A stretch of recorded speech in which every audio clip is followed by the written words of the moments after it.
Здравейте, аз съм Найден Илиев и това е вторият от поредицата семинари, които са посветени на развитие на онлайн бизнеса.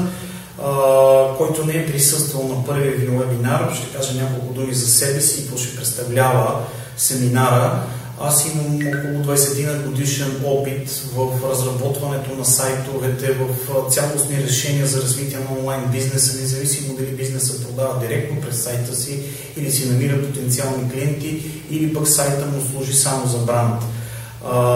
Този семинар е посветен на всички аспекти от това какво може да се очаква от един сайт, как да оцениме нашият сайт, доколко добре той се справя, доколко той е познат в медиите,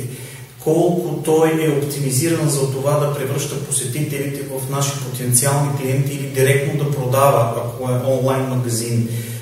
След като приключим този семинар, вие ще можете сами на вашия собствен сайт да направите такива оценки и да знаете какво е необходимо да се направи, за да бъде той подобрен, какви промени или допълнения трябва да бъдат направени